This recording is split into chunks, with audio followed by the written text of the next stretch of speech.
Welcome to the channel and welcome to today's run through of all the latest Manchester United news and transfer updates, keeping you right up to date with everything. I'm Jamie. Before we get into it, smash a like on the video, subscribe to the channel if you are new, and let's jump straight into the breaking news. Is that Manchester United have now officially made their third and what could be their final bid for none other than Bryan Mbeumo. Let's go through all the latest there. So David Ornstein's dropped the exclusive, saying that Manchester United make improved bid to sign Bryan Mbeumo from Brentford.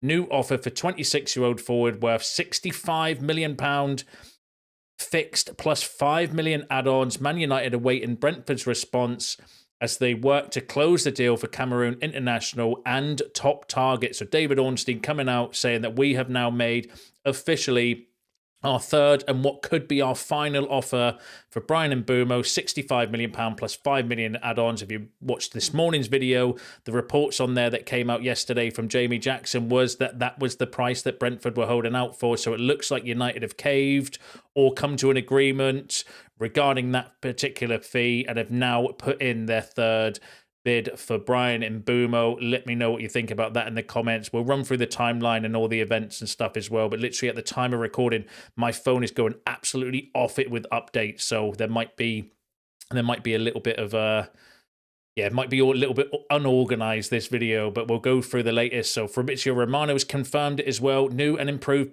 bid for Bryan Mbeumo has gone in from Manchester United. Proposal up to £70 million package, add-ons included.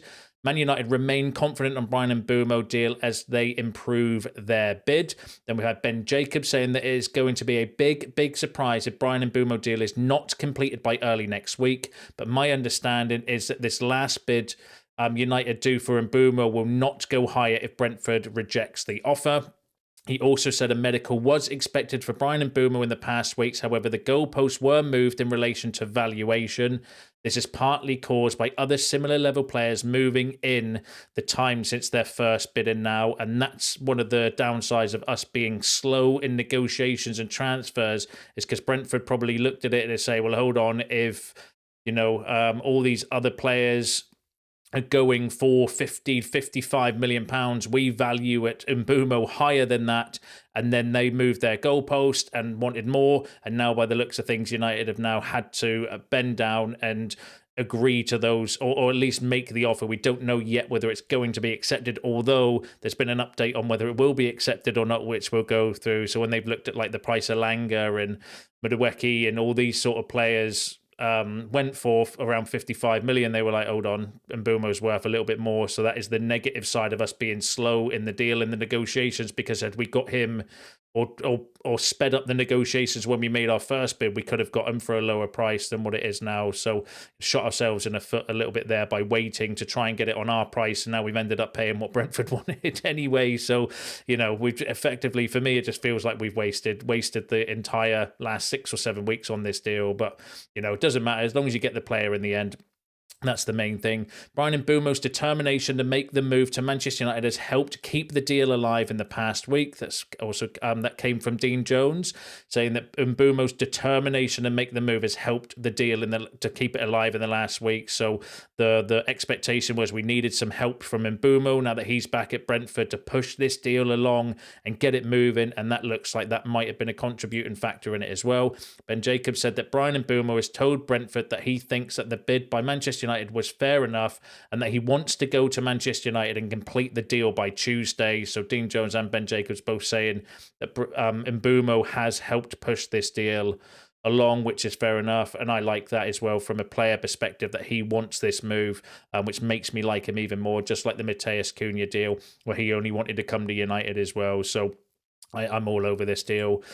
Simon Stone said that Brentford are yet to discuss the offer and have not communicated to Manchester United whether it will be accepted.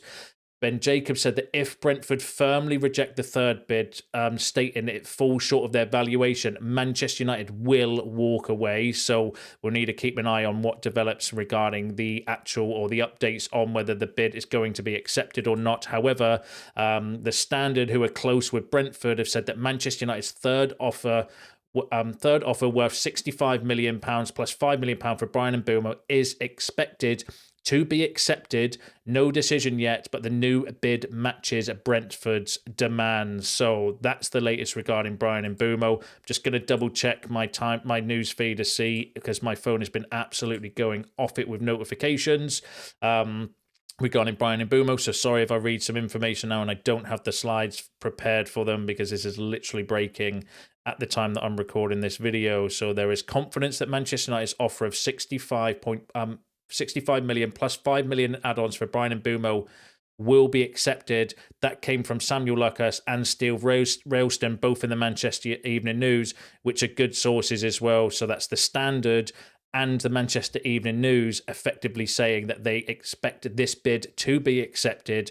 So let me know what you think about that in the comments. I'm still going to reserve judgment. We've heard this before, but this feels a little bit more credible, coming from Ornstein, Romano, Simon Stone getting involved. Ben Jacobs, although he did, say that a medical was booked a couple of weeks ago, but has been fairly decent this transfer window. The Manchester Evening News, the Standard, who are close to Brentford, more credible, all the sort of credible journalists effectively saying a similar thing as well. So I dare to believe, but this is the one deal that until I see him signing a contract or holding up a shirt, which I will bring you, I am going to be very dubious about as well, because we've been down this road before with Mbeumo, where we had the second bids going in, it's going to be accepted, and then it wasn't, and medical booked, and then deal rejected. So we'll wait and see any developments, or I will wait and see any developments. But give us your thoughts and feelings on that in the comments. Let us know how you feel about the deal. Do you think, ultimately, the frustration still for me is that we've ended up paying what Brentford want, and we've wasted 7 weeks negotiating that price. If we would move quicker, I think we could have got the deal done a little bit cheaper earlier in the window. So by us trying to penny pinch and not getting the deal done, we've effectively shot ourselves in the foot and ended up, I think, having to pay what Brentford want. I don't think it's an overpayment, though. I don't think 65 million plus 7 million in add-ons for Mbeumo is necessarily like a ridiculous fee for someone that scored 20 goals and got 7 assists in the Premier League last season. 25 years old, is one of the best players in the league as well. So I don't necessarily think we've overpaid. I think we've overpaid from what the price could have been a few weeks ago. That's how I feel about it. But I'm excited. But I want to wait. I do want to wait and see. But it's much better than where we were this morning. It's much better than where we were over the last 3 weeks for sure, because how horrendous has it been and frustrating has it been, where there's literally been no news regarding Mbeumo, and we've been waiting, and all we keep hearing is they're in talks and they want him done before pre-season, or they want him done before Tuesday, and blah, blah, blah, blah, blah. Now we've actually got some movement, so let's wait and see if this deal, hopefully it gets accepted. You would have thought if they've been spending the last 3 weeks in negotiations, then they would know whether or not Brentford would accept this deal or not. But give us your thoughts and feelings on that in the comments below. Now let's go through some other news. So this was interesting. So Newcastle are out of the race to sign Hugo Ekitike now. They couldn't go higher than their first offer. Liverpool and Manchester United are now both in for the French striker. Frankfurt want 80 million euros for him. No agreement yet with either Liverpool or United, but close. Now that came from a French journalist that works for L'Equipe, I believe it is, suggesting that Newcastle are out of the race and that Liverpool and United are in the race still for Hugo Ekitike. Interesting that his price has dropped as well from 100 million euros down to 80 million. Fabrice Hawkins, though, said that Hugo Ekitike and Liverpool reached an agreement over a 6-year contract. The player only wants Liverpool. In the last 24 hours, he has rejected Manchester United. Newcastle have already left talks. David Ornstein, though, said that Hugo Ekitike has also been targeted by Newcastle United, but a move to Anfield had always been Ekitike's preference. Manchester United also admire the striker, although they have made no formal approach over a transfer. So David Ornstein saying, yep, look, we admire the striker. We know we've had a conversation with them anyway about the asking price, but we've never made any formal approach for the transfer because, as we know, we've been all in on Mbeumo. So hopefully we can get that deal done, get some exits, and then start moving on in the transfer window as well. So hopefully this will be the sign of things to come where we can get this deal done. I'd be so happy and relieved to get Mbeumo done before the pre-season, because that's always been the belief. Get him done before the States tour. And I'm going to be massively excited at hopefully seeing Cunha Mbeumo lined up in the tour of the States as well. But interesting on the Ekitike news, there was a report last night, I think from Florian Plettenberg as well, that linked United with Ekitike, but I've never felt those links have been that strong. But either way, looks like he's going to Liverpool now as well. Now that's interesting because Ekitike going to Liverpool means that Newcastle missed out, and I wonder if this is why we've made our bid today for Bryan Mbeumo. It's because of Wissa. So Newcastle exploring move to sign Yoane Wissa from Brentford after calling Hugo Ekitike interest. No Newcastle or Brentford contact yet, but expected soon. Plus personal terms also need to be agreed. Availability and price may depend on Mbeumo chase. Now that came from David Ornstein this morning before we've just had the latest news on Mbeumo, and I was thinking, holy crap, Newcastle are going to now go for Wissa, but we're still haggling over doing our negotiations with Brentford because they will be able to move quicker in the market than us. Sam C said that numerous clubs are interested in Wissa. Man United, as of yesterday, still gridlocked for Mbeumo. Brentford do not want to lose Wissa and Mbeumo in the same transfer window after already losing Thomas Frank. And Newcastle are expected to accelerate interest in Brentford's Wissa in the next 24 hours. So that all came this morning before we got the latest bid regarding Bryan Mbeumo. So I wonder if that's one of the reasons, again, why we've had to move quick, because of Newcastle showing interest in Wissa, and with Wissa not wanting, Brentford, not wanting to lose both Wissa and Mbeumo, has that then forced our hand again, where we've now had to make this move. I think a move was coming anyway, because the reports were always that we were wanting to get this deal done before Tuesday. So at some point in time this week, we'd have had to have made a bid for that to have happened, but potentially it could have been bought on by the Wissa news as well. So, but we'll have to keep an eye, and hopefully, if we can get this deal accepted and done, then we don't have to stress about it anymore. But give us your thoughts on that in the comments.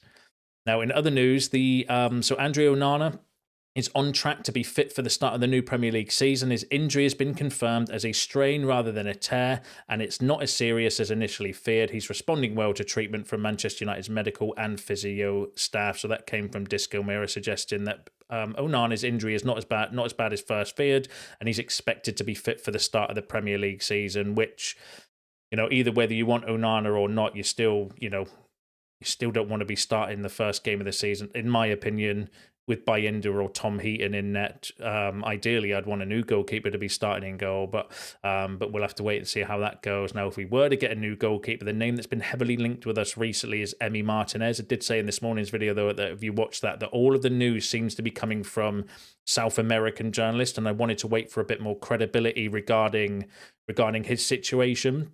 So let's go through all the latest there. So Emiliano Martinez is on the verge of swapping Aston Villa for Manchester United thanks to an unknown release clause in his current contract.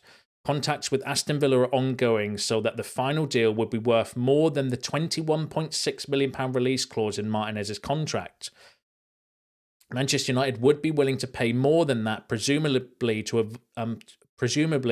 to avoid paying the one instalment, and that's how release clauses are usually paid. So another South American report via Sport Witness suggesting that Emiliano Martinez has a £21.6 million release clause in his contract, but United would be willing to pay a little bit more than that to do the payment in installments, and in the same way that we did with Joshua Zirkzee.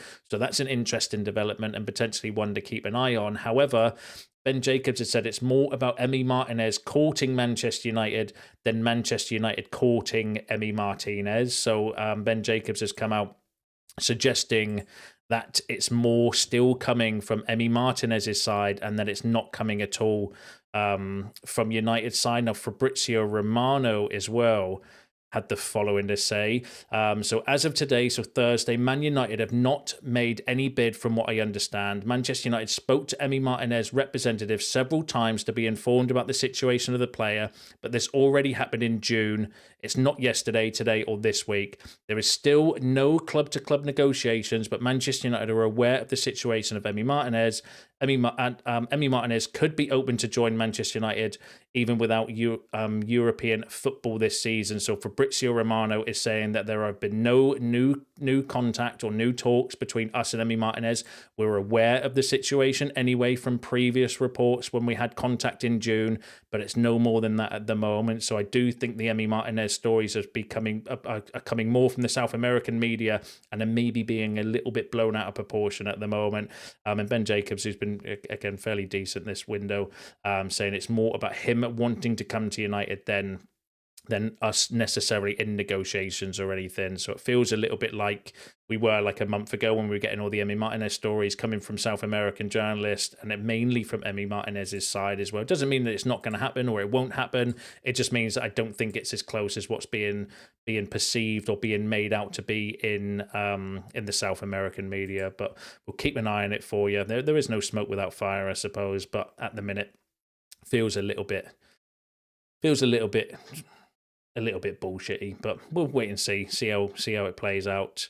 Now, another player that we've been linked with, so Ruben Amorim wants Morten Hjulmand to Manchester United, and the club is ready to enter a dispute with Juventus for the player. Juventus and the player have agreed personal terms with Juve. Juventus prepares an offer around 30 million euros to offer to Sporting. Now, that came from a Portuguese journalist. I don't know the credibility, but it's been reposted by a few aggregator accounts suggesting that Ruben Amorim wants Morten Hjulmand to United, and we're ready to have a bit of a battle or with Juventus regarding the player. Interesting that Juventus are interested in Hjulmand. Obviously, they're looking to get rid of Luiz, aren't they, as well? So 30 million euros wouldn't be a bad show. I like Hjulmand. I think he's a good player.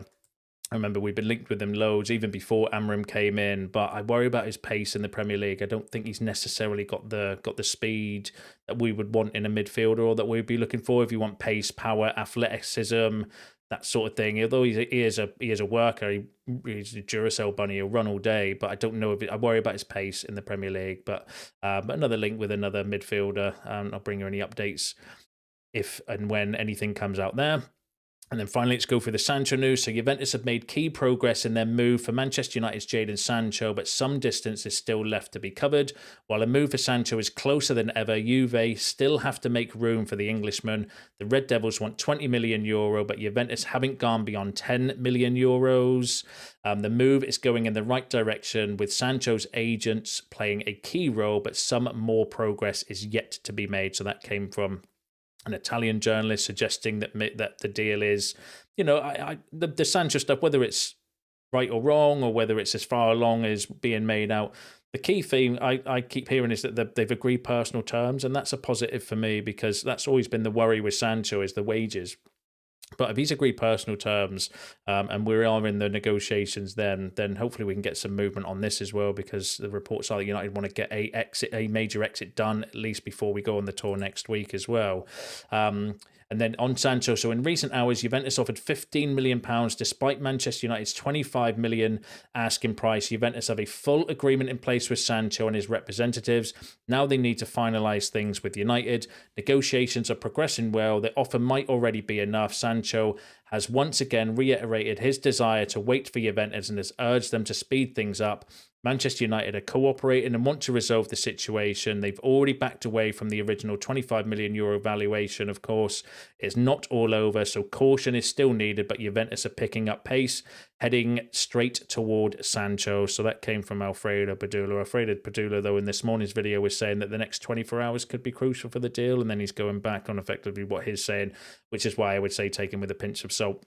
But we'll wait and see what happens regarding the exits. Now, I'm just going to double check to see if there have been any more updates at the time of recording this video for you. So, because it was going absolutely off it earlier. But share your thoughts in the comments. Let me know what you think about the Mbeumo deal. Do you think this is the one, third and final offer, third time lucky for Mbeumo? I hope so. I'm sick of worrying about it, because we put all our eggs in this basket, and if we don't get Mbeumo, I was thinking when I was reading some of the stories and stuff this morning, I was like, God, what do we do? Who do we turn to if we don't get Mbeumo? I was thinking, well, do we then pivot to like Ollie Watkins or a striker, and then maybe get a midfielder, and then go back to Mbeumo at the end of the transfer window? There was all sorts going through my mind as well. But give us your thoughts on that in the comments below. But no, nothing coming out at the time of recording this video, but it's going to be a hopefully you know, updates coming out as we hear a little bit more throughout the day. But let me know what you think in the comments. Let me know what you think about all the other topics discussed in today's video, because that's you all up to date with the latest news and transfer updates. Smash a like on the video on your way out. Subscribe to the channel if you are new. See you in the next one.